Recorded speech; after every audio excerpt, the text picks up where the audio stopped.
This edition of Tech Talk is brought to you in part by Telex, the interconnection company, owners and operators of 56 Marietta, the most network-rich co-location facility in the Southeast.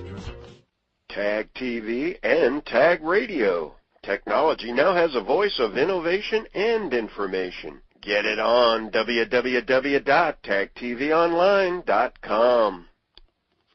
Science, technology, engineering, and math, STEM. The future of education, some believe, will be only as strong as the STEM accomplishments by both student and teacher. What will science, technology, engineering, and math education even look like in the next decade?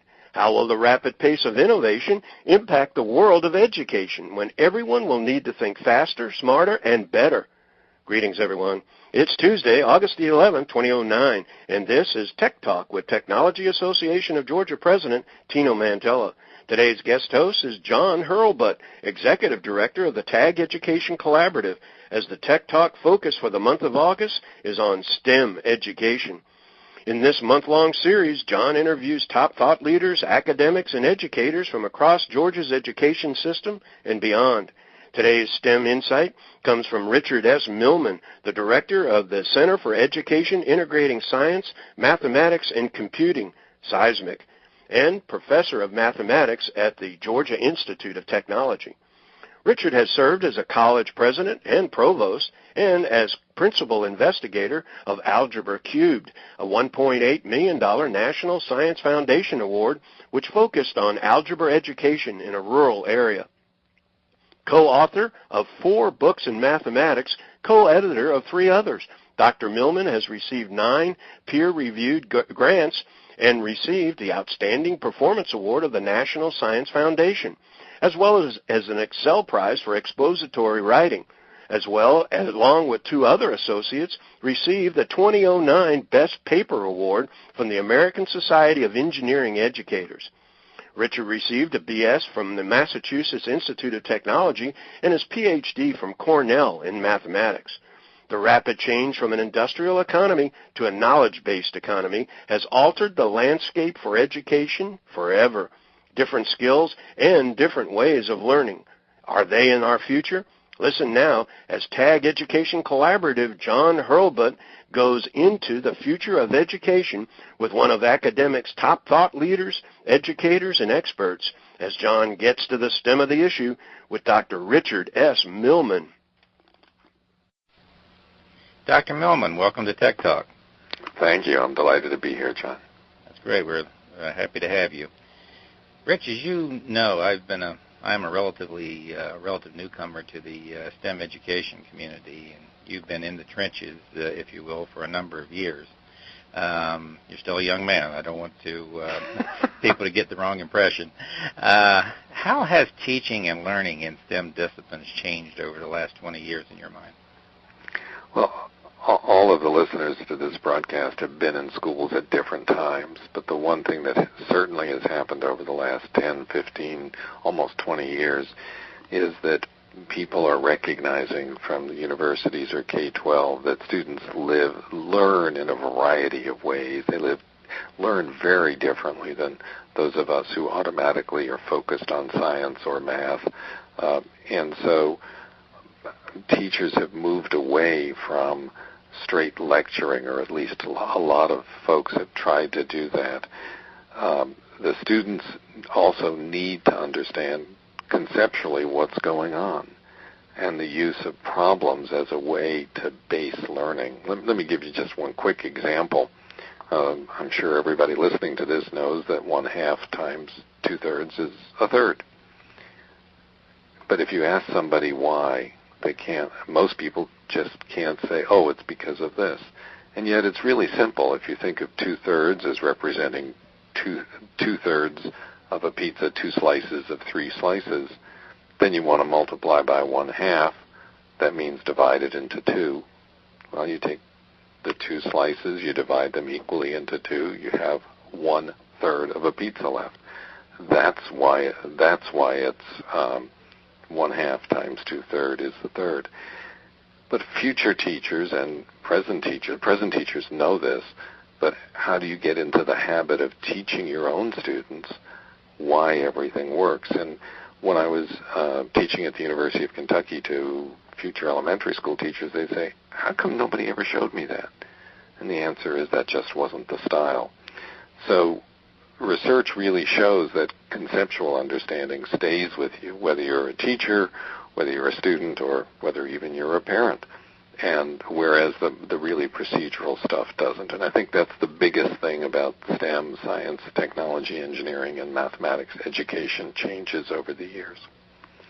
Well, Rich, I think one of the things you've made clear to me right now is that I'm pretty far away from lunch and dinner with the pizza analogies. And you've also disclosed to us that you are a professor of mathematics, and I believe at Georgia Tech you're a professor of mathematics now. That's right. And you're also director of the Center for Education, Integrating Science, Math, and Computing.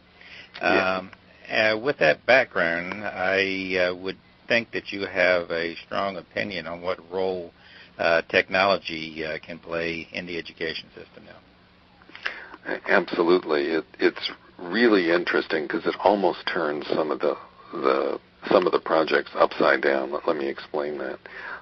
It gives alternate ways for everyone to look at the concepts of science and math. If technology adds to the way that we look at concepts, there's a tremendous advantage. Calculators are an example, and they've been around for quite a long time. What that can do is to get away from some of the drudgery and get to the principles. If I use a calculator to multiply 1.01 times 0.98, I can't do that in my head, but I know the answer should be close to 1. Those are the kinds of mental arithmetic facility that students K-12 and college students should have.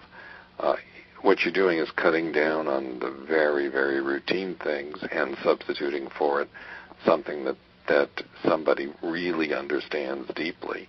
There are other technology examples at a higher level in high school. It used to be when you were a boy or I was a boy that we would spend a long time eventually being able to graph a function, whether it was a quadratic or a straight line or more complicated things. Nowadays you push a button and the graph appears.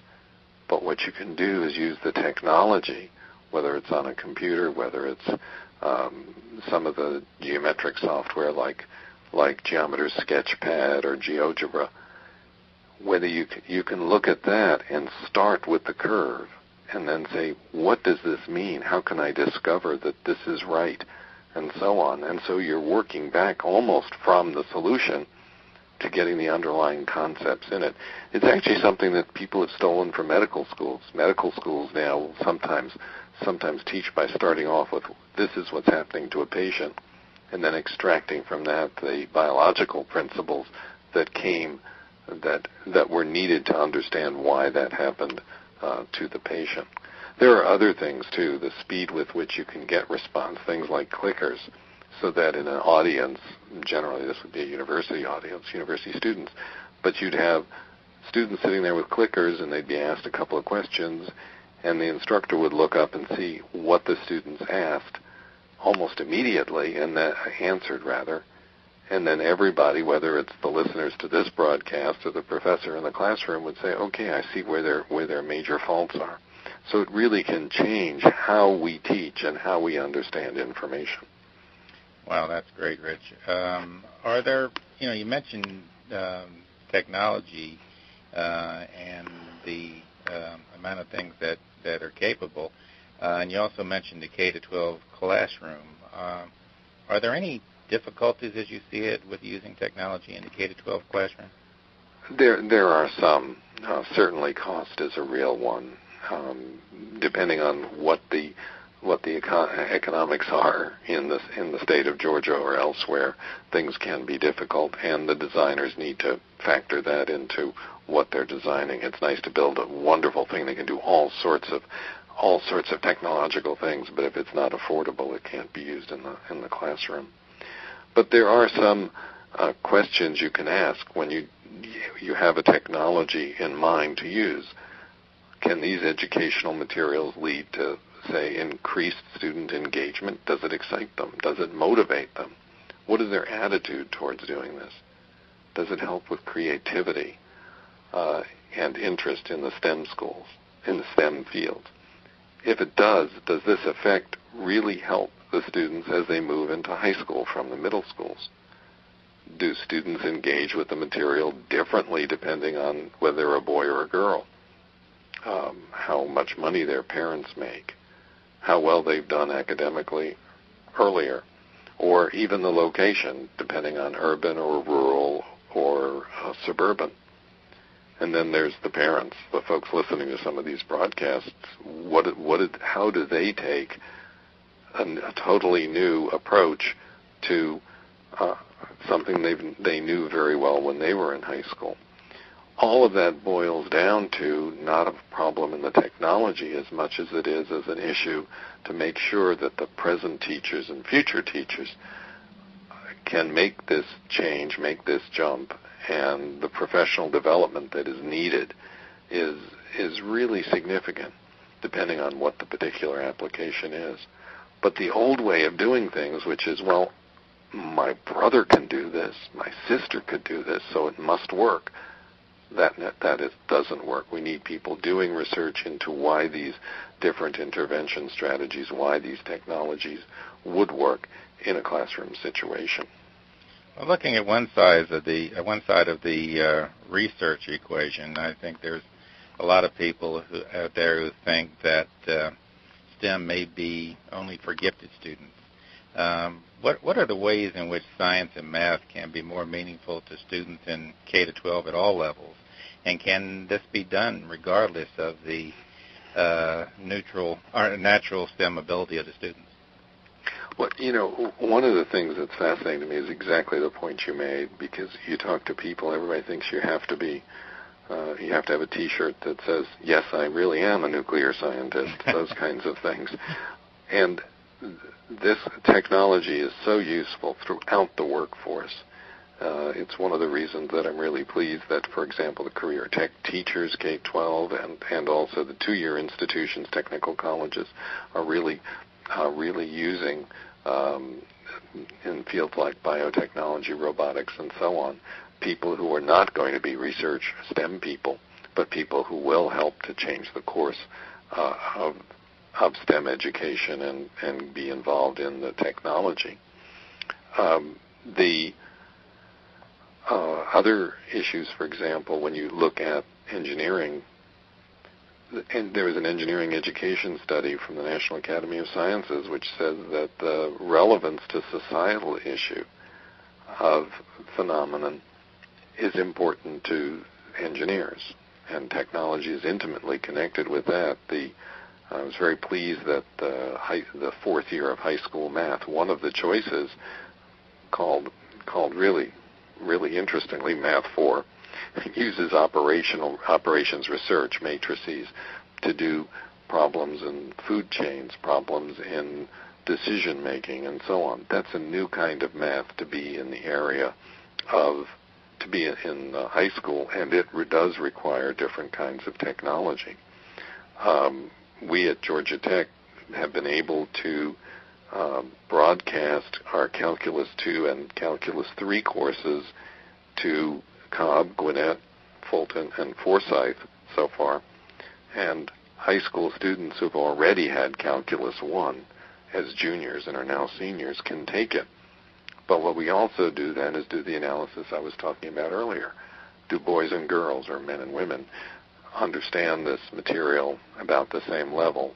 Is there a difference between the Georgia Tech students in achievement and the high school students? The answer, by the way, is they're pretty close, which is great. In fact, the high school students do a little bit better. There are also, one of the things I'd like to do for our listeners is to give a specific example, and that's robotics. Excuse me, the use of robotics in the schools. Georgia Tech Seismic, where I work, has two projects. One is in the high schools, and there are mobile robots. We have a grant, and thank the Georgia Department of Education for a $15,000 grant, which is an opportunity for the career tech teachers to integrate their instructional concepts of math and science through the mechanism of robotics.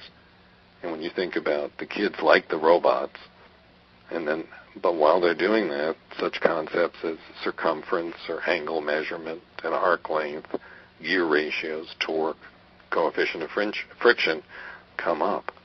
And all of those things are serious physics. And that's the kind of thing that we do. But also it gives the career tech folks an opportunity to integrate some of the science into what they're doing. And it gives the science teachers an opportunity to say, here's a specific instance where you really could use this. One of the things that we just recently have learned is that seismic at Georgia Tech, we have received or will receive, we're waiting for the formal paperwork, a National Science Foundation grant at the middle school level. It's called SLIDER, and it's science learning through integrating design, engineering, and robotics. And to show everyone how complicated this is, all of your listeners know how complex the world is, whether it's technological or not. But this is a collaborative effort of our organization and other parts of Georgia Tech, like psychology, biomedical engineering, computing. But then we also integrate the state of Georgia's Department of Education, and then 3 school systems. One, an urban middle school, Bear Creek in Fulton County. One's Swainsboro, which is rural in Emmanuel County, and then a suburban middle school, East Cobb, in Cobb. And the project will develop and implement a rigorous 8th grade physics curriculum, matter, energy, waves, the usual stuff, by using the principles of engineering design, which are centered around a robot. Will the kids like this? I really believe it is. When you look at First Lego League, and you look at Georgia First, you look at all the robotics competitions, kids love it. But now we're going to be doing some very serious analysis of the data over the course of the grant once we formally hear that it's approved. That's fantastic, Rich. You guys are really on the cutting edge of some real fabulous things, developing these students' minds. I'm going to have one more question for you as we wrap up here, but in case someone wants to contact you and ask you some more things about what you're doing or help you with your initiatives, could you give us some contact information? Sure. My phone number is 404-894-6179.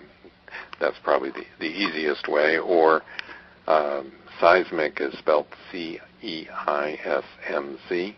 And if you just Google on that, the front page pops up, and I'm on there. It's a long email address.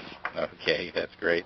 One final question. I understand, at least from things that I've heard, that the teacher gap in STEM may be even greater than the student gap.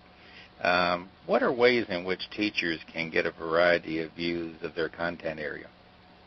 One of the things that we do here, and there aren't that many in the country, here being Georgia Tech, is we have something called the GIFT program, GIFT, where practicing high school teachers can work in the summer and they get paid for their work. This is real work. This isn't just Xeroxing or something. But they work on research projects. They work on research projects with a research team in a research lab. Sometimes it's at Georgia Tech. Other times it's in some of the private industries around campus. They'll be exposed to the kinds of technologies that we're talking about, and they'll get a chance to see how those affect learning. And what the advantage of this is the teachers get a different view of the material they're teaching. They learn much more and in depth. And the folks on the other side of the coin, the people listening to this broadcast, get a much better realization of what's going on in high schools, what kinds of material is covered and why.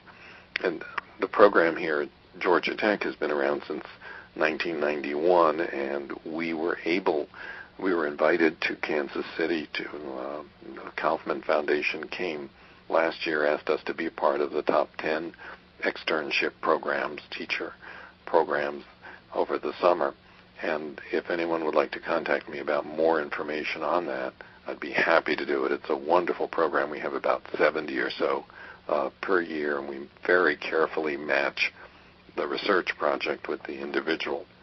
One of the things that we'll be trying to do is to see if we can find a way to internationalize this and have some teachers go outside the United States to do it. The logistics will be difficult, but we'll conquer the details somehow, I'm sure. Well, Rich, you're doing a tremendous job. The students in Georgia and Georgia Tech in particular, lucky to have you leading a lot of these initiatives. So thank you for the good work that you're doing, and I thank you for being on our show today. Well, and thanks to all the people who are doing the kind of technology which will allow education to be even better in the future. Okay. Thank you so much. Thank you. Bye.